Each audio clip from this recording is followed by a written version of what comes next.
Welcome to Literary Libations with Librarians.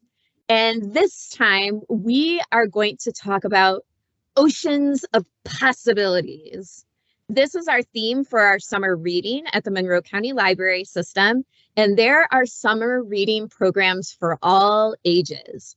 There are story times and play groups, and there are grade school programs with activities to keep the kids busy, and there are teen programs and they can win amazing prizes, and most of the branches also have adult programs that you can come in and fill something about what you're reading and be entered to win amazing prizes as well.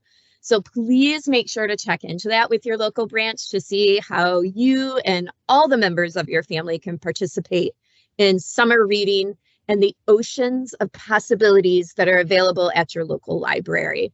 As we share our titles this week, if you're interested on getting your hands on any of them, each title will show the different formats that it's available in through the Monroe County Library System. Some of that, the quickest way to get your hands on them is to just call your local branch of the library and speak to the staff there, and they'll be more than happy to assist you. Some of them are available in physical formats, hardcovers and paperbacks and large prints, and those you are also welcome to request through our online catalog. You'll also see that some are available via one of our digital platforms, either Libby or Hoopla, and both of those provide downloadable ebooks and audiobooks, as well as various other things. And if you really want something right now, make sure to check out Hoopla, because if the item has a lightning bolt, that means there's no wait for it. And Hoopla has probably thousands of items that you can choose from that never, ever have a wait. I am Jennifer Gerneski, and I am the community librarian for the Dundee area branches. And to kick us off this week and get us started, our introductory question is, what is your favorite water creature? Since we're dealing with oceans. And I actually have two, but one of them I'm going to be talking about later because it goes along with one of my books. So I decided to go with jellyfish for this one. And not because I ever actually want to be near a jellyfish, because, you know, the stingers and they're kind of gushy looking, but I love watching them, especially the ones that are iridescent or fluorescent, and you go to the aquariums and they have them in the dark room and they kind of glow, and it's so calming and peaceful and lovely. So jellyfish for me. Also, jellyfish play a large part in SpongeBob, and I am a big SpongeBob fan, so yay for that. Also with us this week is Jessica Otto, who is our head of collections, and Jessica is struggling with some strained vocal cords. So she's not going to talk a whole lot, but she's going to give us amazing facial expression and maybe some hand signals. And we're very glad that she's here to participate. So Jessica is going to let us know what her favorite water animal is, I think by giving us a picture. Oh, Jessica disappeared. There it is. It is a dolphin. Yay! And I won't make up any reasons why Jessica loves dolphins, except, you know, they're amazing. They're good omens, I think, when fishermen see them, and they make wonderful sounds. So thanks, Jessica.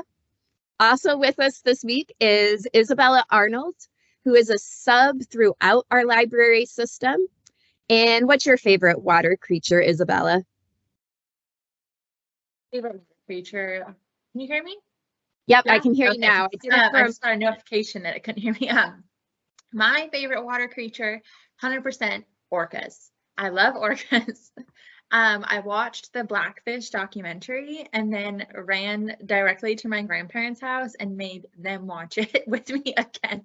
I just find them so fascinating. And I love that they are families, and like they won't let the babies like get away from them. And when fishermen would capture their babies, their mothers would just sing this terrible, heartbreaking song looking for them. And I found that so fascinating. So 100% orcas, and they like will swirl together to get like a little like funnel of food, and I find that interesting too. Orcas. Interesting. Who knew? I have not seen that. I just know a little bit about it and of all the stuff that was going on around it when it was first released. So fascinating. Yep, I didn't realize I was that passionate about orcas until just right now. But yes, orcas. You're like, let me share more fascinating facts about them. Yes. Excellent. Thank you, Isabella. And also with us this week is Jody Russ, our community librarian at the Bedford branch. And what's your favorite water creature, Jody? When I read the question, my first thought, of course, was dolphins, because who wouldn't love dolphins, right? But then I thought about sea turtles, and aren't sea turtles cool? You can tell I've been watching Nemo and Dory with my grandchildren. But then I thought about when I went to Hawaii and we did some snorkeling, not scuba diving, don't take me that deep, but and my favorite one to pronounce would be the hama hama naka naka aya puawa. better known as a triggerfish, which is Hawaii's state fish. But yeah, I have to joke with my kids all the time that I got to swim with the hama hama naka naka pawa. I'm sure that's not right. Anyway, they are pretty. If you say it confidently enough, I was persuaded. Sure. It's like, okay, sure. I'm going to go try and spell that and Google it later. Thank you, Jody. And now we're going to go ahead and get started with some of our favorite Ocean of Possibility books. And some of these are very ocean related, and some of these are more about things that are possible in the world around us or possible in literature that just kind of blow our minds. So we're going to kick off with Jessica's titles. And while Jessica can't talk, Isabella is actually going to share Jessica's notes for her first title, which is Jaws. And I feel like I missed an opportunity by not having the music available right at that moment. Absolutely. Dun, dun, dun, dun, dun, dun. I'll sing for us. There you go. Thank you. Jaws, my first title, is the 1974 tale of horror on the high seas, Jaws by Peter Benchley. This New York Times best-selling novel opens with a young woman, Chrissy, taking a night swim in the Atlantic Ocean off the coast of a seaside resort town called Amity. As Chrissy heads back to shore, she meets her fate in the jaws of a powerful great white shark that sensed her presence from 100 yards offshore. Upon seeing Chrissy's remains on the beach the following day, Amity Police Chief Martin Brody immediately suspects a shark attack. When Chief Brody receives confirmation from the coroner that Chrissy's cause of death was a shark attack, he decides to close the beaches in the interest of public safety. Amenity's mayor, Larry Vaughn, overrides Brody's decision, demanding the beaches open for summer tourists to bring summer dollars into the town. As more of the town's residents fall victim to the massive shark lurking offshore, Chief Brody realizes he must do something to stop the attacks once and for all. My own shark is an 11-pound dog that is growling at the gate. Don't mind him. Let's see. Brody, marine biologist Matt Hopper, and shark hunter Quint head out on the Atlantic on Quint's vessel, the Orca, was meant for me to read this, for an epic showdown at sea with a monster man-eater of a shark. Jaws remained on New York Times bestseller list for 44 weeks. By June 1975, it had sold 5.5 million copies. It was adapted into the massively successful 1975 film of the same name with a box office records. I highly recommend the book to fans of the film. They will be pleasantly surprised with plot twists and new characters that never made it into the film version, but allow for further exploration of the events depicted on screen. Even if you have never seen the film, you will not be disappointed in this mesmerizing thriller that will keep you out of the water. Dun, dun, dun. I'm muted. There you go. Excellent. Thank you, Isabella, on behalf of Jessica. And I have not read Jaws, which I feel is kind of right up my alley as sort of a horror novel, but I have not ever read it. So now I'm going to have to add it on my list as a summer read. And Jessica's other title, I am going to go ahead and read her notes for that one. And it is Parachute Infantry. Oh, you know what?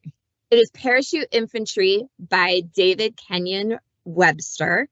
It is an American paratrooper's memoir of D-Day and the fall of the Third Reich. And in order to bring my notes up, you don't really want to read them along with me.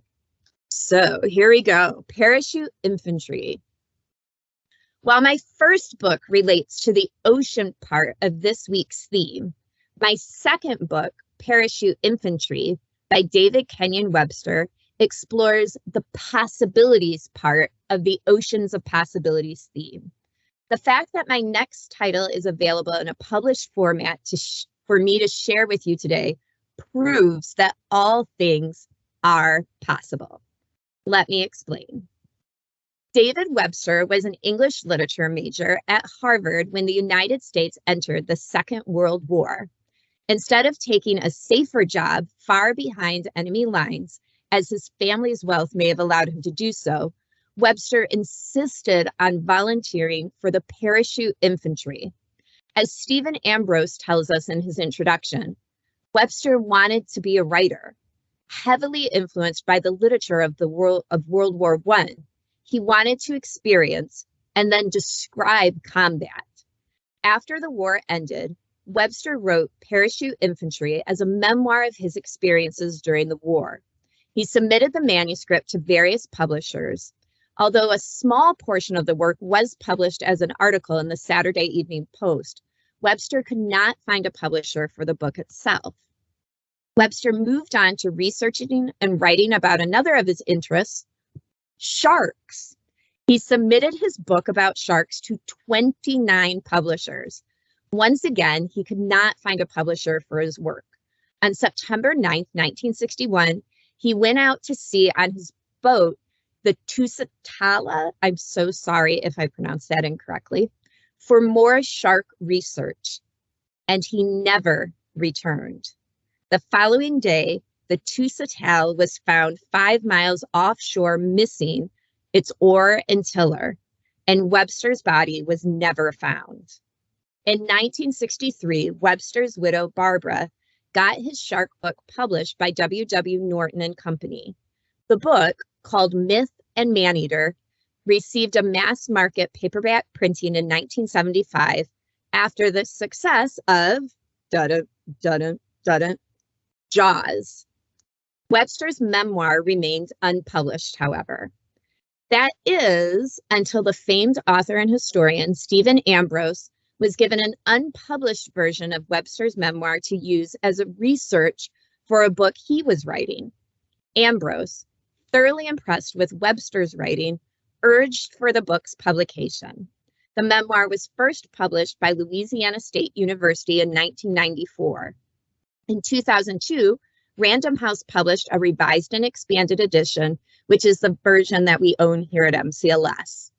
Now, almost 80 years after it was written, and 61 years after Webster's untimely passing, I can share with you this extraordinary work which details life and battle in a parachute infantry company.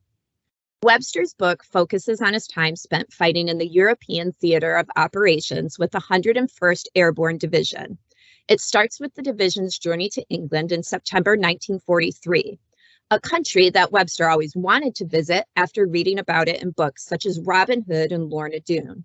The book follows Webster on his journey across Europe from his parachute jump into Normandy on D-Day to his wounding in Holland in the fall of 1944, to the division's role as an occupation force in both Germany and Austria, to Webster's discharge in late 1945. The book concludes with 20 letters Webster wrote to his family during his time with the 101st. This book is an essential read for World War II history buffs. It is raw and intimate as you look at the airborne operations in the European theater. I also recommend it for fans of U.S. history and fans of narrative nonfiction. Although Webster did not live to see his memoir published, my hope is that his family has gained some measure of comfort knowing that his words live on and inspire others. The story of this book's publication teaches us the importance of sharing our goals, our dreams, and our aspirations with family and friends. We never know what possibilities the future may hold, even if we aren't around to experience them. That is fascinating. That took a turn I was not expecting. I have to say that. Thank you so much, Jessica, for sharing those. So, if you need some history to go along with some sea exploration, this sounds like it has it all. It sounds like he led a fascinating life. Thank you, Jessica. And now let's have Isabella share her titles. So my first title, now that I'm like, sitting and listening to Jessica's, is like, wow, this has nothing to do with the ocean, but it's close, kind of. It's like a distant cousin. My first title I'm going to talk about is Esther Williams' $1 Billion Mermaid. It's an autobiography of this movie star from the 1940s and 50s. And she was known as America's $1 Million Mermaid because her movies, she would swim in them. At this time, aquacades were really popular in the US, and she started off her life swimming fast. She was like a competitive swimmer and was heading towards the Pan Am Games in the early 40s, which were canceled due to World War II.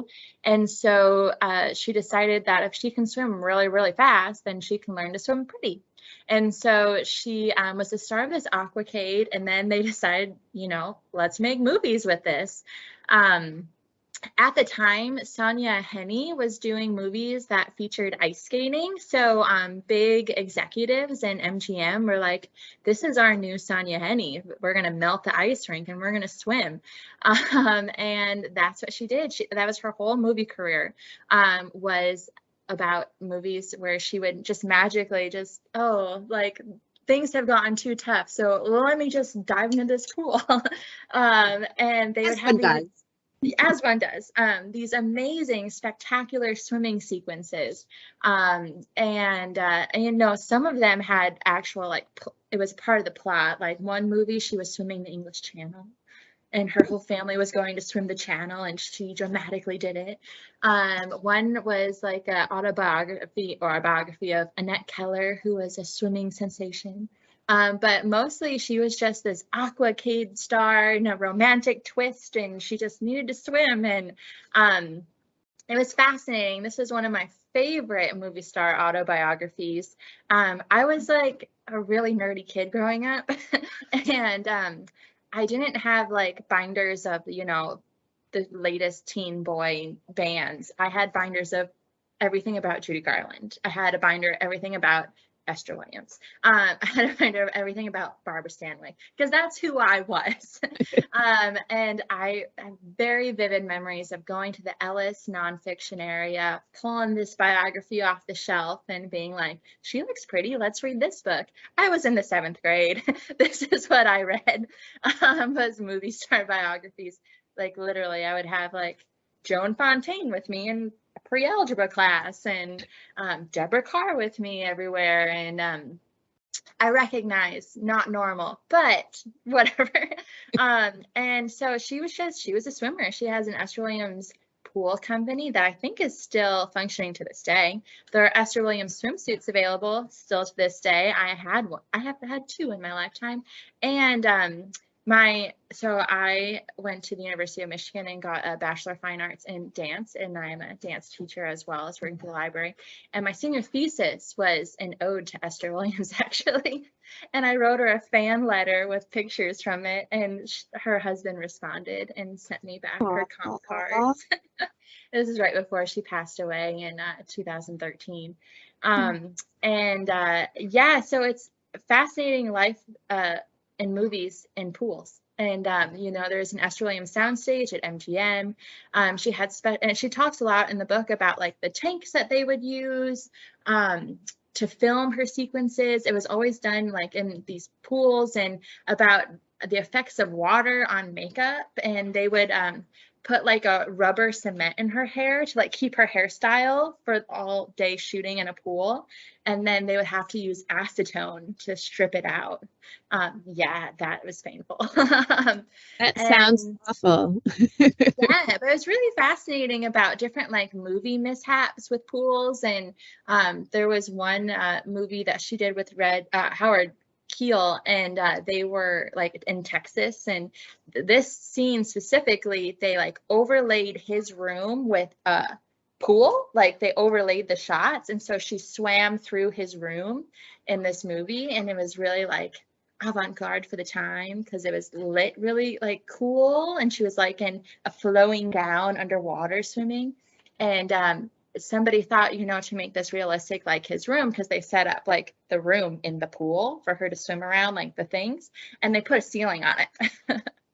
And then like she couldn't find her trap door, and because they put a ceiling on a pool.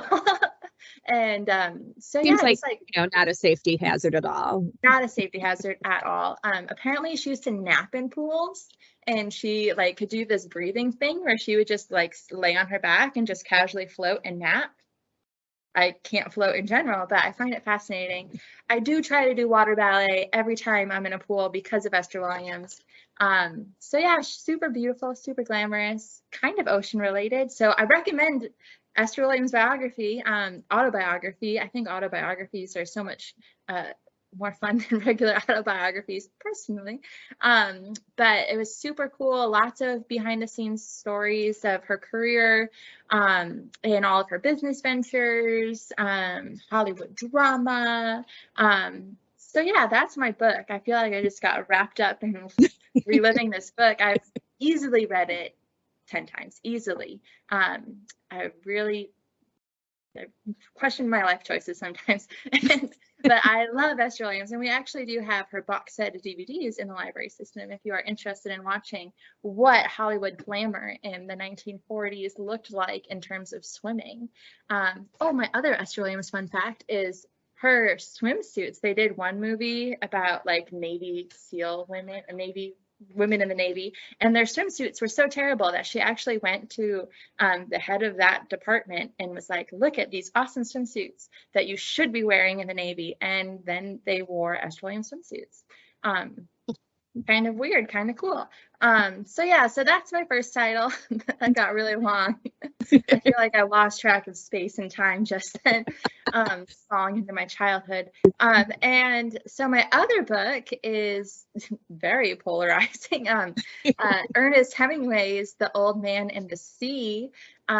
Once upon a time, I was supposed to go on a cruise to Key West, and of course, I was like, I need to read every Ernest Hemingway book to prepare to go and visit his house. And fun fact, we didn't end up stopping there, so all my prep was for naught.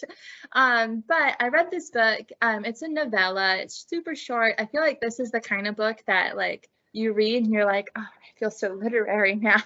Like sign me up for a college class on literature. But this was one of his last novels that he wrote, and it's about a fisherman, Santiago, who is a fisherman with some really bad luck in Cuba, and he is, you know, trying to catch fish, and he has been on a dry streak for 84 days. And he sees a bad sign, a bad omen, and he's like, I'm going out there anyways. I'm going to change my luck around. So he went out on the sea, and he catches a big old marlin, and that's my cliffhanger. He catches a big fish. Does he pull it in? Does he not? What happens? You'll have to find out. But it's super short read. I feel like Ernest Hemingway's like attention to detail, like you fall into his books and you're like, where am I? And am I in Cuba now? Like, am I on this like island with Santiago and, you know, just hauling my fishing gear in and out? So yeah, it was really fascinating about, you know, kind of the life of these fishermen. I feel like it's not really a thing I think about. And I really enjoyed reading this book in my prep to visit his house that I did not visit. So yeah. Maybe someday. So I really would like to go someday. It's just really far. Yeah. Cool. But someday I'd like to go visit his house because I do find him to be very interesting in his life. And I love the 1940s and 50s. I think they're super cool. So he's kind of, and I actually have been to his restaurant in Charlevoix, and that he used to go to a lot. He's from Michigan. Did you know that? I knew he had Michigan connections, but I couldn't have told you what they were. Cousins in Michigan? I feel like he actually may have been born in Illinois, but he had cousins in Yeah, Michigan. I don't know. I know he spent time in Michigan because he did the Nick something stories. Yes, Nick Adams, that are I like believe. that are Michigan related. So yeah, Charlevoix has there's a my lot tiny little bit of Hemingway knowledge. I don't have Charlevoix has a lot of Hemingway like tours and restaurants, which I find fascinating. Excellent. Yeah. Thank you so much, Isabella. And now we will have Jody share her titles with us. I have 2 fun facts to share first. The first one is from Jaws. This is just because my husband comes up with these weird facts all the time, and I thought it was fascinating. So one of the child stars that was in Jaws, there were 2 brothers on the beach that played a hoax before the shark attack actually happened, where they had a cardboard shark fin, and so that child has actually become the sheriff of the town that Jaws was filmed in. So that's kind of an interesting fun fact. And the other one is the Grand Hotel on Mackinac Island is an Esther Williams pool. It is. Because there was a movie film there, This Time for Keeps, and they actually filmed it on Mackinac. And my fun fact about that pool too is that, they thought Mackinac, Michigan flannel. So they made her a flannel swimsuit, and they didn't realize that it would get really heavy. So she jumped in the pool and was swimming, and people were all watching, and they're like, wow, there's a cool Esther Williams. And then she couldn't keep up, and she had to take it off, and it just sunk to the bottom. And then she was just naked in this pool, and somebody had to cut a hole in a towel, and they threw it to her so she could fashionably come out of the pool. And they filmed at the Grand Hotel, in their ballroom, and at the Lilac Hotel on Main Street. They actually play This Time for Keeps every Tuesday and Thursday. I'm not a freak at all. But that is an awesome story, because I love that they're like, yeah, you're in Michigan. Here, flannel swimsuit. Yep. It'll be fine. Of course. Reality is, it's still a swimsuit, right? Does it matter what it's made out of when it's still a swimsuit? I don't know. Yeah. Hemingway's house is pretty cool, though. I did go to Hemingway's house when I was down there, so yeah, you should go, Isabel. Obviously. Obviously, you're a fan. So my 3 titles, well, only one of them has something to do with oceans. I have the first one is actually called Once Upon a River, so it's still a body of water. I went with bodies of water. Let's go with that. So Once Upon a River is a fiction book. I almost always do nonfiction, and my other 2 titles I'll talk about are nonfiction, but it's by Diane Setterfield, who was the #1 New York Times bestselling author of The 13th Tale. And so this is a new novel about the wrenching disappearance of 3 little girls and the wide-reaching effect it has on their small town. So this was set in medieval times. On a dark midwinter's night in an ancient inn on the River Thames, an extraordinary event takes place. The regulars are telling stories to while away the dark hours when the door bursts open on a grievously wounded stranger. In his arms is the lifeless body of a small child. Hours later, the girl stirs, takes a breath, and returns to life. Is it a miracle? Is it magic? Or can science provide an explanation? These questions have many answers, some of them quite dark indeed. 3 families are keen to claim her. A wealthy young mother knows the girl is her kidnapped daughter, missing for 2 years. A farming family, reeling from the discovery of their son's secret liaison, stand ready to welcome their granddaughter. And the parson's housekeeper, humble and isolated, sees in the child the image of her younger sister. But the return of a lost child is not without complications, and no matter how heartbreaking the past losses, no matter how precious the child herself, this girl cannot be everyone's. Once Upon a River is a glorious tapestry of a book that combines folklore and science, magic and myth. Suspenseful, romantic, and richly atmospheric, the beginning of this novel will sweep you away on a powerful current of storytelling, transporting you through worlds both real and imagined to the triumphant conclusion whose depths will continue to give up their treasures long after the last page is turned. It's really fascinating. Just the fact that three different missing persons cases, and somehow all three of those families managed to convince a group of people, themselves included, that that child is their missing child, even though in some instances there's no way that that could possibly happen. So it's really, really interesting to listen. I listened to that one. It's really interesting to listen to. My second title is The Death and Life of the Great Lakes. So inland oceans. We did this one for my nonfiction book club, but I think it's actually on the high school reading list for Bedford High School, at least. It is on some reading lists for sure. I went on to Goodreads to get a couple of quick comments about this one, so I'll go with that first. The Great Lakes are the largest expanse of freshwater in the world. Freshwater is the world's most precious natural resource, and the Great Lakes are in the midst of a slow-motion ecological catastrophe begun by opening to the St. Lawrence Seaway and the Atlantic. Excuse me.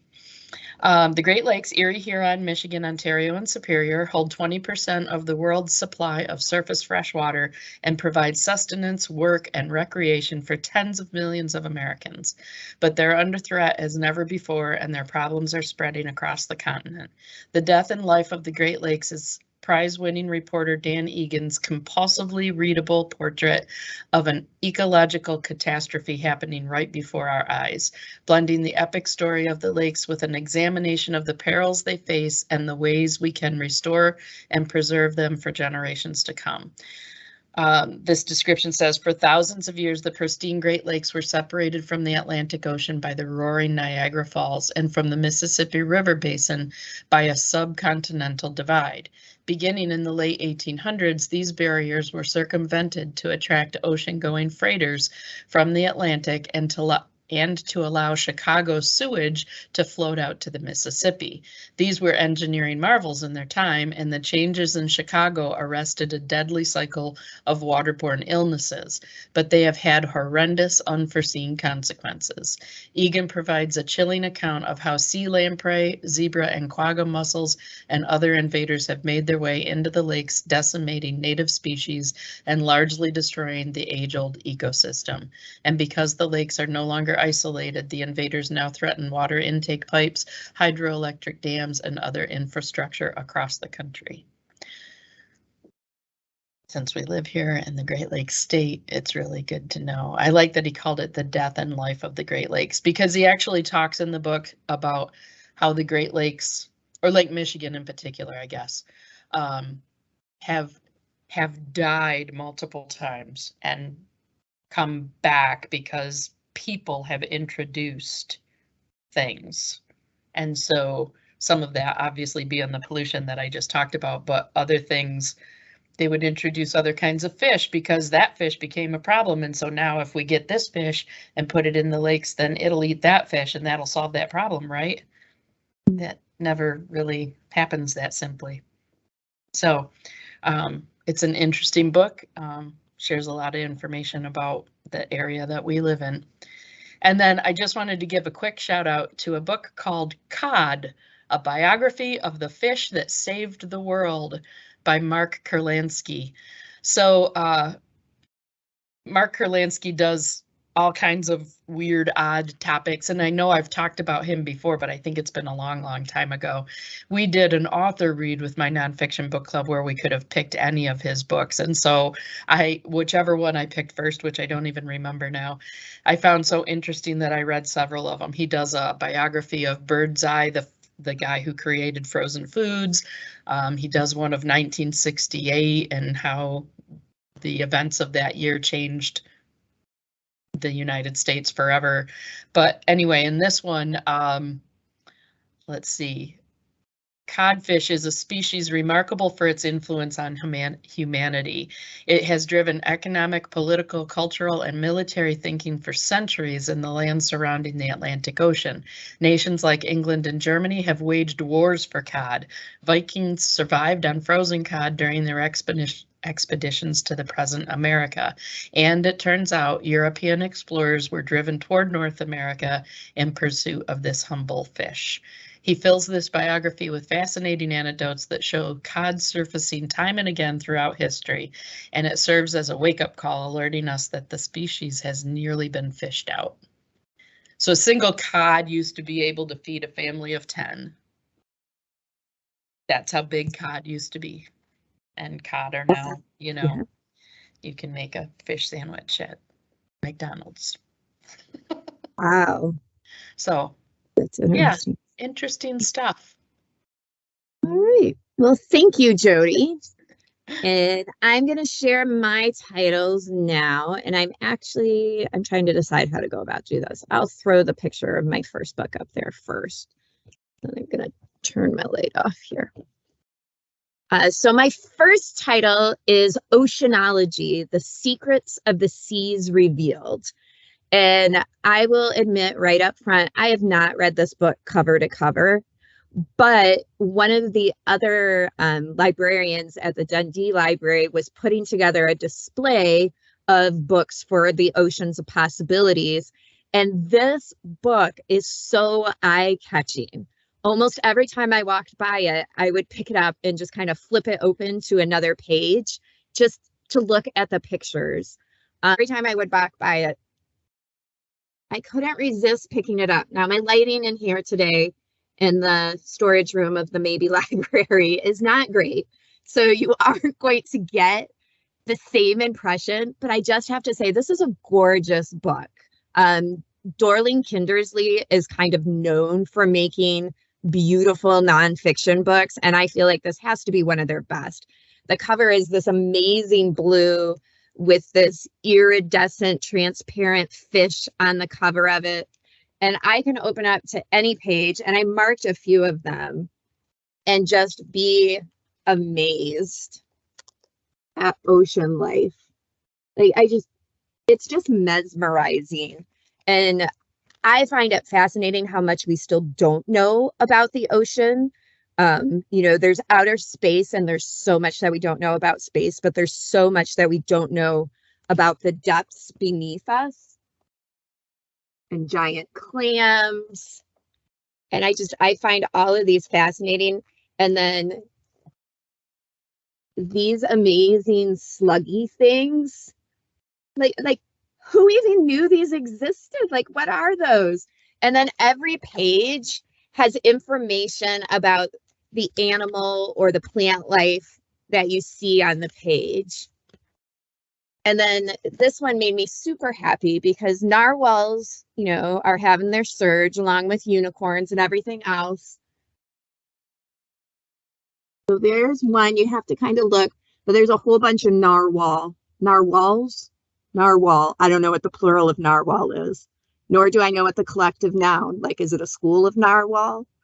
Group of narwhal? I don't know. I should have looked that up. But so it's just a beautiful, beautiful book.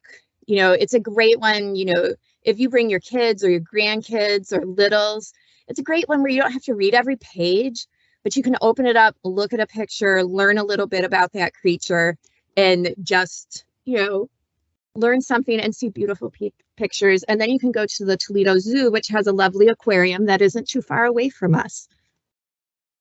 My other book is one of my favorite picture book finds ever, The Mysterious Sea Bunny. So, you know, this one just happens across our, you know, our counter as we're checking stuff in, and we love picture books. If it's a new picture book, somebody's going to pick it up and look at it. So we picked this one up, and I really thought it was going to be like, ooh, it's like a bunny living in the sea. Like, it's like an outsider thing. No, it's so much better. So I'm not going to read the whole thing, But I love how the story is told. There's our sea bunny. And it says, gather around, children. We are about to observe something you've never seen before. And then the kids respond, we are? What is it?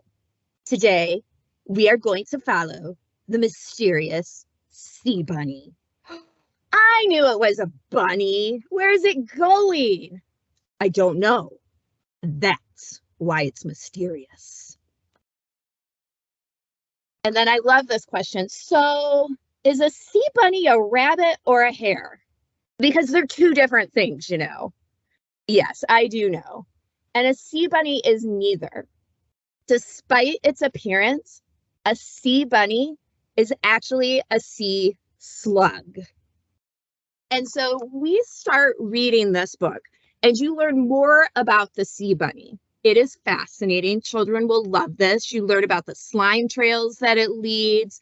You learn how the sea bunny breathes. And it's very interesting because it's maybe not what children will be thinking. You also learn that they're super poisonous if other sea creatures eat it. So this book happens to be in our easy picture book section because it is written as a picture book, as a fiction story, sort of, and it feels very much like that. So I get to the end of it, look at my coworker, Bonnie, and I go, so is that real? And we look it up, and this is the best thing ever. They are the cutest sea slug I have ever seen. So they're on your screen now. Those are what sea bunnies are. I had no idea such a thing existed. Look at their tiny little ears. And then they have like little antennae in the back that are like their tiny little sea bunny tails. Who knew? From a children's picture book, I found out an entire creature existed that I knew nothing about before. So I cannot recommend this book highly enough. It's very quick, it's very humorous, and you'll learn all about sea bunny sea slugs. And it's awesome. So make sure to check that one out no matter what your age. So thank you to all of you for sharing your Oceans of Possibilities titles with us. And in a few weeks, we will be back sharing audiobook titles because June is Audiobook Appreciation Month. So we will see you then. Thank you for listening. Bye.